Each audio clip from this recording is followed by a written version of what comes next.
welcome back to another video. My name is Nick. I am an avid reader and writer, and I'm a therapist in the state of California. This is my channel where I talk books, and today I am going to be touring you through my TBR jar.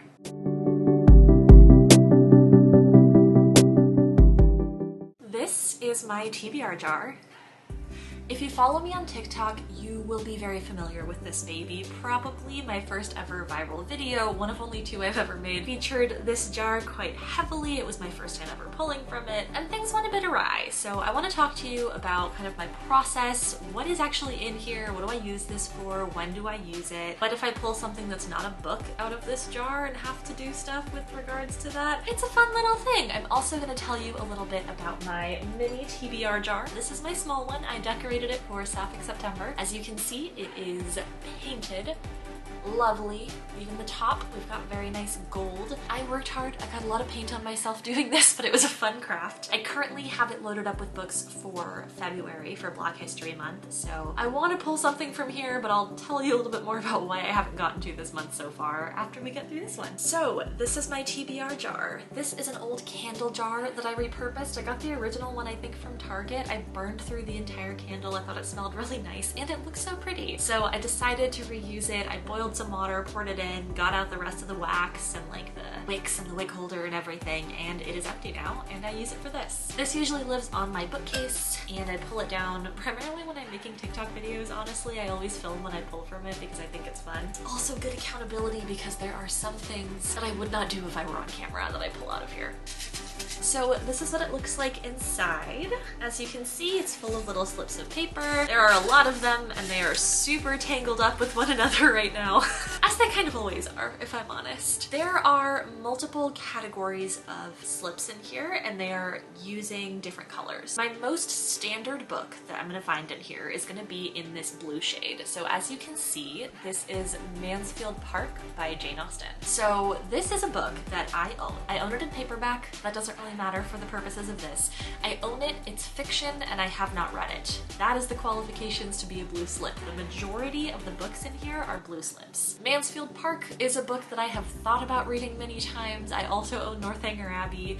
I've heard that Northanger Abbey is really fun and good, and Mansfield Park is the worst Austen book. Those are the only two of hers that I haven't read. This does not count. I'm reading other stuff right now. Okay. The next category of slip in here is going to be our purple slips. This one says La Mujer al Borde, the author is Otazzi. This is a non-fiction book that I own. It's on my shelf, but it's nonfiction. I don't know why I felt the need to specify the difference. I think it's just handy for me when I pull it out to more easily remember what the book is, so I'm not staring at the slip like, what is this? As if I forget, I don't.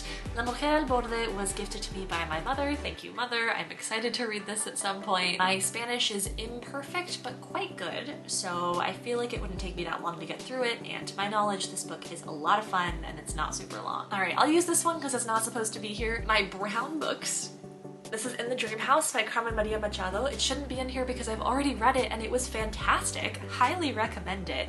Check your content warnings. It does deal very heavily in domestic violence and specifically violence against queer women. So if that's something that you're not in the headspace for, just know that going into it if you're gonna pick it up. I thought it was brilliantly written, and also that the hype around it is deserved, and the intimidation factor that I felt towards this book was not really deserved. I'm not saying it wasn't spectacular. I'm saying that I shouldn't have been scared to pick it up, because once I did, I was so glad I did. I got through it very quickly. It made really interesting formal choices. I'd seen it described as horror nonfiction, and it's really not. It utilizes elements from the horror genre, but it's not a horror book.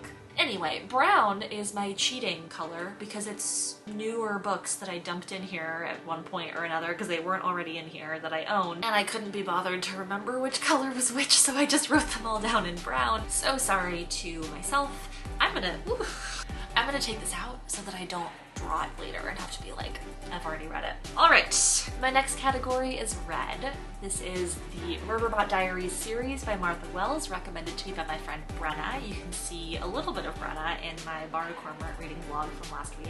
This color signifies a recommendation. I do not own this book. I do not own any of the books in the series. I have listened to the first two novellas on audiobook and I really enjoyed them, so if I pull this out, I'll pick up the next book, which I think is Network Effect. I think it's the full-length novel, so I will pick it up. I will probably enjoy it as well, but I've left it in here because I have plenty of the series to go. So this is a recommendation. I wrote down who recommended it to me on the slip. These are pretty much never books I already own because those are already in here. So I really love pulling these out. It gives me an excuse to go to the library or the used bookstore or even a new bookstore, depending on the mood and if I think I'm gonna like the book enough to keep it. My penultimate category is green. This green slip is Girls of Paper and Fire by Natasha Nunn. Depending on where that cut off, you might not have gotten to hear me finish talking about my green slips, and specifically the fact that I can skip on those if I want to. The number one comment I always get whenever I bring up this jar on TikTok, I'm like, hey, it's my jar, and everyone and their mother, it's great for my engagement, but it's a little annoying. It's like, I could never do that. I absolutely could never. That's so ridiculous that you trap yourself into this book that you picked out of your jar. I would just keep pulling until I found one I liked. I would empty it out and look for the one I want to read. I totally get that. I've become more of a mood reader as time has gone on. However, I found ways to make it work, and I like to read the books that I own. I own so many, and if I only ever read books I was really excited about, like 100% stoked, there are some books I would never read. And there are books I've pulled out of this jar and initially been like, oh my god, do I have to read this right now? That I absolutely adored. So it's one of those things where it's a balance, and I will talk about that. But first, I have to talk about my last slip color, which is the one that gets the most attention when I pull them out, which is my orange slips, because these are not books, these are not audiobooks, ebooks, they're not even book adjacent. They are tied to the fact that if I could, I would just sit down and read books all day, and I would not accomplish any of the tasks that require me to have a functional household. So in order to try and gamify the system a little bit, make it a little fun, I created orange slips. This one reads, I hope you can read that, meal prep 2 meals and pull again. All of my orange slips are like this. I have to do something that is going to be good for me. This one says clean for 30 minutes and pull again. Ooh, I don't need this one anymore. Catch up on class reading and pull again. This was actually pretty brutal because it was like I should be reading other stuff, but I don't have class reading anymore. Up though. I've also got walk for 30 minutes and pull again. I can substitute this with like doing a little cardio class or a yoga class in my apartment if it is night and or cold out. I think a lot about self-care. I think a lot about ways to trick myself into doing self-care. I think about ways to complete my responsibilities in a way that is gonna feel still like fun in some way. My brain just needs things to be exciting and new and fresh. So those help, and the and pull again on those slips is totally a little psychological trick to myself. I know I'm gonna pull again, but it is nice to be like, oh yeah, let me just vacuum really quick and then I can pull a book out of here. It's fun. People on the internet love to see me suffer. If it makes you happy, I'll keep doing it. All right, last couple things with this jar. I don't always use it. I use it somewhat frequently. I used it a ton in the first half of 2022. I was using it pretty much with every book I read. While I do want to use this jar quite a lot, I also want to be mindful of the fact that I could pull multiple books out of here that are all going to be like the exact same in terms of their cultural demographics. I don't think you have to be like a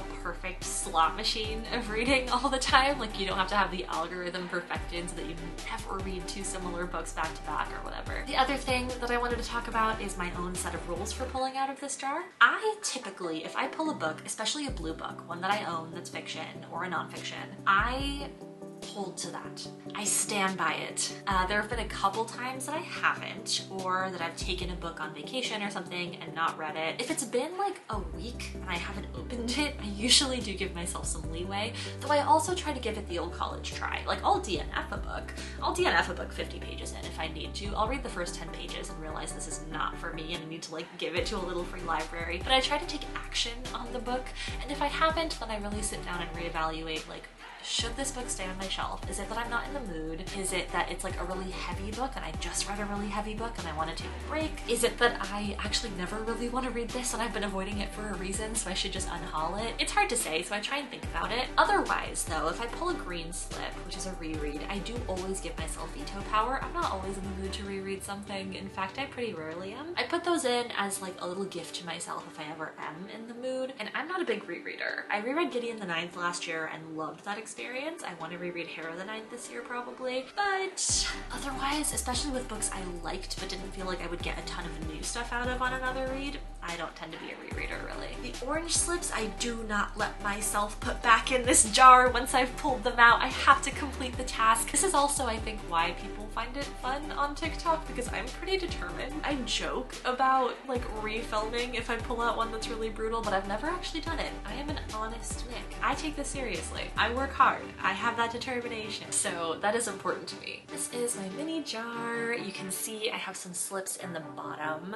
right now. Well, there you can see them through the bottom. This jar is pretty little, so the more books I have in here, the harder it is to like pull them out. This contains all books by Black authors with Black main characters for Black History Month. I believe these are all Black American authors, though I will have to go back through and double check that because I'm not 100% on a couple of them.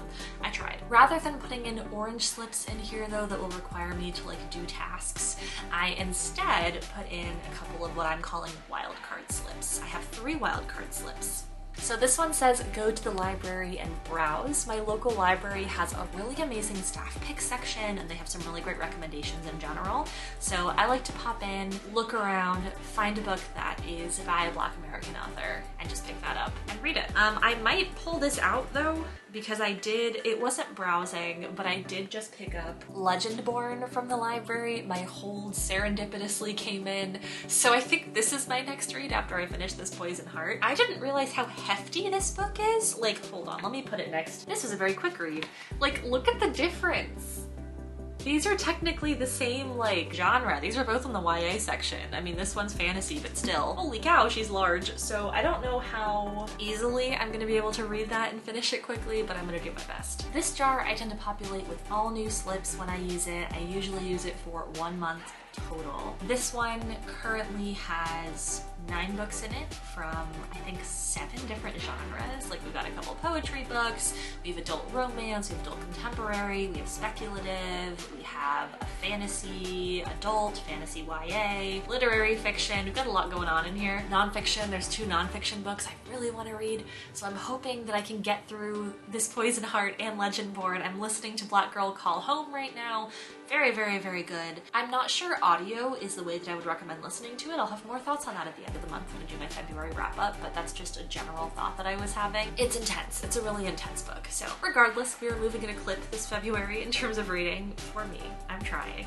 And I'm hopeful that I can use this jar to help guide the rest of my reading through the month. But regardless, even just making it really helped me solidify more of my TBR and what I want that to look like for this month. While most of my general TBR videos do happen on TikTok because they are very short, I tend to just like pull a book out over the course of a minute and then mention what the book is, occasionally do a little task and show a clip of that if I want to. I will probably be doing some more long-form TBR stuff, especially if I end up making another jar for a different month this year. My March is already shaping up to have quite a few books that I'm planning to read on it, so I don't know how much I'll be pulling out of the jar for that, but in the future I think we'll definitely see more of it. This is something that I do to make reading fun and exciting and to really try and cut down on decision fatigue and decision paralysis. It can be really hard when you have a lot of options to narrow them down. So this is one way that I slice through that and get to the meat of what I want to be doing, which is picking up a book I'm excited about and cracking it open.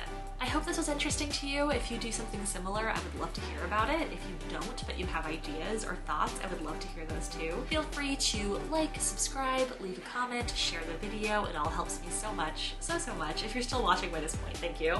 You are so appreciated. And I hope you have a beautiful rest of your day. I will see you in the next video.